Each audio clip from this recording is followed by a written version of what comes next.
It's amazing how people can spend so many years together and they don't have a clue about who they really are.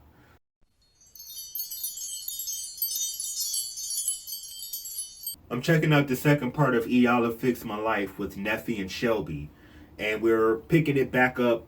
It's picking up from his breakdown where he's having his breakdown because he's been isolated by himself. As she's helping him process these feelings, discovers that their living situation is another point of contention, another high level of stress. Now, if you remember in the last episode, she asks Neffy, hey, what about the living situation? And she says they're supposed to be moving somewhere to a house in the next week. Come to find out, they got declined at the last minute. And she's like, well, does she lie? And is this like something that she does? Is Neffy untruthful? And she goes downstairs and she's like, I kind of get the feeling you're not being very truthful, And she's telling her, and she's like, look, I'm really trying to get you to a point where you can begin to process and understand what happened to you as a young girl. Being raped at 9 years old was traumatic. And that's something that I feel like Neffeteria has spent her entire life just building up a callus and a thickness and just a resistance. Day 2 starts. She's 2 hours late. Neffy is 2 hours late. And we finally get a glimpse of her. She's showing up looking great. This is where things begin to get very interesting. Right before she begins the second day of session, she's like, look, I gotta confront y'all about something. And she pulls out her tablet and bam, she shows up a video that Neffy posts. And she's sitting there like, yeah, headed to production, blah, blah, blah. Then she had her friend in the passenger side, I guess part of her glam squad. Hair stay laid, the best outfits. And it's like, y'all is like, look, you're not supposed to be trying to save your marriage. You're in a compromised state. You're dealing with emotional trauma. You're dealing with baggage. And you got time to not only be 2 hours late. You don't even apologize for the fact that you're not being respectful of other people's time. Y'all's time, the production time, the people that are filming this. Like, there's people that are making this show to help you and your husband fix your life. There was a lot of times that Iyanla had to refer back to interviews and transcripts of what they said because Neffeteria decided that she wasn't going to be accountable for what she said. And she says, well, what we do is before you even come on the show, we do a telephone interview. And then we take that interview and we transcribe it. So I'd like you to take a look at something. And she pulls the book out and she effectively impeaches her, right? You know what I'm saying? On camera and everything. She says, look, this is what you said. So then she's like in her pattern of, deflection. Because she deflects a lot of things. So she's like, well, you have to understand that at that time when I gave that interview, I was so out of my mind because of my alcoholism and my drinking. She says, so were you drunk yesterday? So she's never had anybody come from a place of love to say, yo, you out of line, you're out of order, I need to check you. Bam, this is what you're doing, you're wrong. We're getting on into the part where they're talking and they're them together. And he's finally being very honest with her.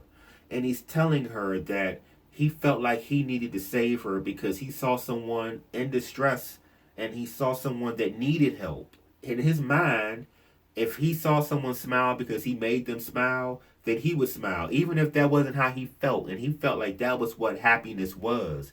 And he sees that now that's not what it is. So he was expressing to her like, and how can I make someone happy and I don't even understand it. I don't know how to be happy. I don't know how to live like that. And when someone is finally able to admit and acknowledge and point out and be self-aware enough to look in and reflect in and say, this is what happened, but I'm willing to accept my part in it. So he presents that to her. So she says, wow, that's probably the realest thing you've ever said to me. Iyanla uses shock therapy and says, Neffy is a nasty bitch. A vile guttersnipe. But you know what? She needed to shock her and she needed to catch her in the moment where there was a line between vulnerability and then right before the wall could go right back up. She had to sneak in and bam, hit her ass real quick because that was the moment to get her. And she was like, what? What? I mean, because you could either accept it and own it or not. Because this is the reality. Now, she's still talking with Mr. Shelby. She's allowing Neffy to be demonstrative. She said, because this is all the distraction. Because the fact that she diminished what you had to say as a man, that's all this is. It's just her distracting and acting out and deflecting. She said Neffe is a nasty bitch. And so she wasn't talking about Neffeteria. She was never disrespecting Neffeteria. She was never disrespecting her in a manner that said, "Oh,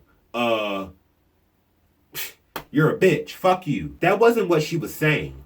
She was basically trying to catch her in the moment of her acting the way she was acting, to understand that when you behave this way, this is the reaction you're going to get. So when she stormed off the way she did and pouted off, and then when she came back, that was just like a child that had just received some tough love. So she's getting them to talk to each other, look at each other, and, we get to a part where I feel like Neffe was performing, because she's like, "You think I don't love you? You think I'm doing this for show? You think I won't take this makeup off?" And then y'all like, "All right, well, if that's the case, take it off. Take the makeup off. Take the eyeliner. Go ahead and wipe it all off right now." He's like, "Well, I'll get ready to say the same." Because you wonder how authentic her motive is. And we get to see her with no makeup, no eyelashes, no nails, no nothing, just her face naturally. And he says, "Look at those dimples." And it was a tender moment, and it was touching to see them not yell, not holler, not scream at each other. I feel like Shelby made a breakthrough. I feel like he began to truly understand his deficiencies, and he began to understand where he needed to go and what it would require to get there. Neffe requires more work.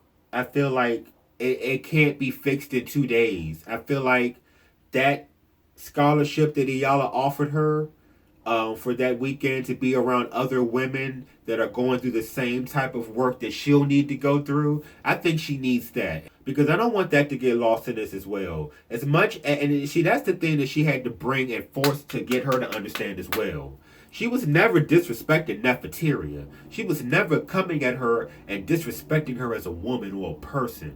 She was calling out Neffe, the character, the reality star, because she needed her to understand that that persona was not healthy. She's going to need a lot more work, because to have that many years of built up anger and resentment and just learning how to just not own it, that's going to take time. I think the tough love that Iyanla exhibited and the tough love that she showed and displayed was needed. It was phenomenal. And I think that she'll look back and she will thank her for doing that, because I don't think anybody has ever loved Neffeteria enough to tell her that Neffe is a bitch.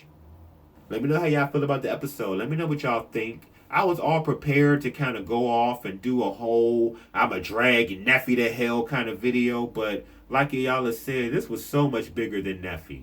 Thank y'all for checking out the episode. Thank you for watching this review, and I'll talk to y'all next time.